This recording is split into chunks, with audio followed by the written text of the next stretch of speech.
كلنا طبعا أكيد فاكرين جعفر الشرير المخيف في فيلم علاء الدين، الوزير اللي كان عاوز يسيطر على مملكة أغرابة ويستولى كمان على مصباح الجن بأي طريقة ممكنة. فالسؤال الحقيقي هو بقى، هل جعفر كان شرير من البداية ولا حياته الصعبة هي اللي حولته الوحش بيطمع في السلطة؟ في الفيديو ده هنعرف القصة الكاملة لجعفر، من طفل فقير في شوارع أغرابة لحد ما بقى أقوى ساحر في المملكة، وإزاي طمعه خلاه يتمنى أخطر أمنية ممكنة، أمنية غيرت مصيره للأبد. فجعفر هو شرير سيكوباتي ده عنده فعلا هوس بالقوة، استغل علاقته بالسلطان وسرق كنوز نادرة وبقى له نفوذ وتأثير كبير جدا على المدينة. الشخصية دي اتصممت كشرير ماكر وكمان مستقيم الملامح، شبه واحدة من أعظم أشرار ديزني وهي ماليفيسنت. وفعلا جعفر قدر يعيش على نفس المستوى ويعمل لنفسه إرث خاص، وعلشان كده هو الشرير اللي اتقدم معانا في سلسلة علاء الدين. فقبل ما نكمل بقى ما تنساش لو انت اول مره على القناه تعمل سبسكرايب شير كومنت راك عشان خاطر يوصلك كل جديد اول باول، ويلا بينا نكمل مع بعض. فبالمشاهد محذوفه وكمان من نسخه مسرحيه وكمان لعبه جهاز بلاي ستيشن، كل ده بيوضح ان جعفر كبر في بيت فقير جدا مع اخت التوأم نير. وزي علاء الدين الناس كانت شايفاه مجرد ولد شوارع ومش من الطبقه المقبوله في المجتمع ده، ودي حاجه بتخليه يتعرض للتنمر كتير من اهل اغرابه. سنين طويلة من الإهانة خلت جعفر يحلم إنه يطلع فوق كل الناس العادية دي ويبقى أقوى منهم كلهم مهما كان التمن. طيب إزاي الراجل الشرير ده وصل للقصر الملكي وبقى المستشار الأكثر ثقة كمان عند السلطان؟ السبب الأساسي بيرجع لطريقة تعامله مع صدمات طفولته، ولكن هنا على الجانب التاني علاء الدين فضل شخص طيب جدا رغم حياته الصعبة. هنا بقى جعفر اتحول لشخصية مظلمة وسيكوباتية كمان.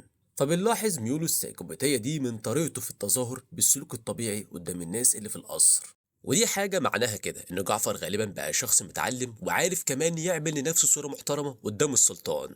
أكيد طبعا السلطان كان شايف جعفر كشخص طلع من ظروف صعبة وبقى أقوى، لكن الحقيقة إن جعفر أصلا كان بيسعى للسيطرة الكاملة على المملكة الخاصة بالسلطان. الشخص الوحيد بقى اللي كان شايف حقيقة جعفر قبل محاولة استيلائه على الحكم كان رفيقه الدائم إياجو. ومع صعود جعفر وإنه كمان يكون الدراع اليمين للسلطان بدأ يجمع معرفة كبيرة عن السحر والعلوم الغامضة، وابتدى كمان يجمع أدوات فريدة زي عصايته ورمال الزمن. ولكن الشيء اللي كان دايما بيسعى ليه أكتر من أي حاجة تانية يعرفها كان طبعا مصباح الجني الموجود في كهف العجائب. وأخيرا قدر هنا بقى يحدد مكان المصباح باستخدام معلومات حصل عليها من أيامه في عالم أغراب السفلي لما كان فقير وكمان محروم من كل حاجة، وده خلاه يقدر في النهاية إن هو يجمع أجزاء الجعران الذهبي. لكن حتى بعد ما عرف مكان الكهف جعفر ما قدرش يدخل ويجيب المصباح، لأنه هنا اكتشف بعد موت اللص الكاظم إن الشخص الوحيد اللي يقدر يدخل الكهف ده هو الماسة اللي في الوحل. وباستخدام رمال الزمن السحرية في المعمل بتاعه قدر هنا إن هو يكتشف إن في ولد في المدينة يسمى علاء الدين هو ده بقى الماسة اللي في الوحل، فبعت الحراس يقبضوا عليه وبعدها اتنكر في شكل راجل عجوز جوه السجن. وقدر هنا إن هو يقنع علاء الدين إنه يروح يستكشف كهف العجائب. علاء الدين هنا فعلا جاب المصباح، ولكن جعفر ما كفاهوش بالثروة زي ما كان بيوعده. بالعكس جعفر هو حاول هنا ان هو يقتل علاء الدين، وساعتها القرد بتاع علاء الدين ابو هو عض هنا دراع جعفر وسرق المصباح في السر، وبعدها بان ان ابو علاء الدين اتحبسوا جوه الكهف بعد ما اتهد عليهم. جعفر هنا رجع لمدينة أغربة من غير مصباح، وهناك بقى من المشاكل اللي بتحصل ياسمين حلفت إنها تنتقم من جعفر لما تبقى الملكة. ومع احتمال إنه يخسر نفوذه جعفر بدأ هنا بسرعة يخطط لخطة جديدة تماما. جعفر هنا بقى اقترح على السلطان بعد ما يسيطر عليه طبعا بالتنويم المغناطيسي بالعصا السحرية ان لو ملقاش عريس مناسب لياسمين يبقى هو مستعد يتجوزها، ولكن هنا طبعا ياسمين بترفض وبشدة كمان. ولما الامير علي ظهر جعفر حاول يقتله علشان خاطر يضمن ان يبقى السلطان اللي جاي، ولكن طبعا الامير علي عاش وقال للسلطان كمان ان جعفر حاول يقتله. جعفر هرب من الحراس وكمان اختفى في المعمل بتاعه، وهناك بقى بيكتشف الحقيقة ان الامير علي هو في الحقيقة اصلا علاء الدين، وده معناه ان المصباح كده معاه. ايجو على طول طار وسرق المصباح، وده خلى جعفر يسيطر على الجني ويبقى هو السلطان، ويبعت كمان علاء الدين بعيد جدا وكمان يتحول لأقوى ساحر شافه العالم. ولكن رغم كل القوة اللي بقت عنده طمعه ورغبته في السيطرة خلوه يحاول يغوي ياسمين علشان خاطر تبقى الملكة بتاعته. ياسمين هنا مثلت ان هي بتحبه، وكمان ادت له بوسه يمكن تكون مقرفه شويه، يمكن تكون اسوأ حاجه في الفيلم اصلا، علشان خاطر تساعد علاء الدين يسرق المصباح لما رجع. وده بيورينا ضعف جعفر الحقيقي، هوسه بالقوة ملوش حدود، وده بيخليه سهل يضحك عليه وكمان يتلعبوا بيه. فلما علاء الدين اتكشف في القصر، جعفر قضى على أصحابه وبدأ يستهزأ بيه، وبعدها تحول لتعبان علشان خاطر يقتله. ولكن علاء الدين فهم نقطة ضعف جعفر هنا.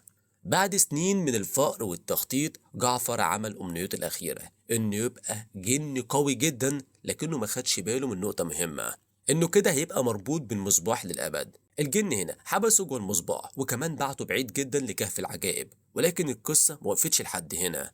في الفيلم بتاع عودة جعفر، إيجو قدر إنه يهرب من المصباح لأنه أصلا كان اتحبس جواه مع جعفر، وطلع بالمصباح من الكهف، لكنه سابه بسرعة. وبعد كده مصباح جعفر في شخص من قطاع الطرق لقاه، وطبعا الشخص ده أصلا عدو لعلاء الدين. جعفر هدده بالتعذيب، وكمان وعده بكل الكنوز اللي ممكن يحلم بيها، وده علشان خاطر يجبره يساعد يكمل خطته لتدمير علاء الدين. جعفر هنا كان قريب جدا انه ينتقم ويتحرر كمان من المصباح، لحد ما علاء الدين وصل. وبعد معركة مع علاء الدين وأصحابه، إيجو قرر يتدخل ويوقف صديقه القديم، لأنه ما كانش مستعد يسمح لجعفر إن يؤذي ناس تانية زي ما كان بيأذيه طول السنين اللي فاتت. فإيجو هنا بيتصاب إصابة خطيرة، لكنه قدر يرمي المصباح في الحمم البركانية اللي جعفر أصلا عملها، ودي كانت النهاية لحكم الرعب اللي كان عامله جعفر من زمان. طيب هنا بقى بعد موته تم إحيائه مرة تانية بواسطة الملك هادس علشان خاطر يساعده في تدمير هراقل. وكمان أخت جعفر حاولت ترجعه للحياة، لكن المحاولة دي فشلت. جعفر هو كان شخص مسيطر وكمان مؤذي، وعاش طول حياته هو عطشان المزيد من القوة، وفي سعيه علشان خاطر يحكم أجربة بالكامل ثقته الزايدة اتقلبت ضده. لكن رغم كل ده فضل يقاتل زي ما كان بيعمل وهو طفل فقير في شوارع المدينة. وفي النهاية جعفر يفضل واحد من أعظم وأخطر الأشرار في تاريخ ديزني، شخص بدأ حياته فقير ومظلوم، لكن بدل ما يختار طريق الخير زي علاء الدين، هو هنا اختار طريق القوة والسيطرة مهما كان التمن. وعلشان كده قصته بتورينا ان الطمع في السلطة ممكن يدمر اي حد مهما كان ذكي او قوي كمان. فكالعادة طبعا هسترايكم في الكومنتات، هل جعفر فعلا شرير بالكامل ولا الظروف هي اللي عملت فيه كده؟ فلو وصلت لحد هنا واول مره على القناه، ما تنساش سبسكرايب شير كومنت لايك علشان خاطر يوصلك كل جديد اول باول، واشوف في الفيديو اللي جاي. سلام.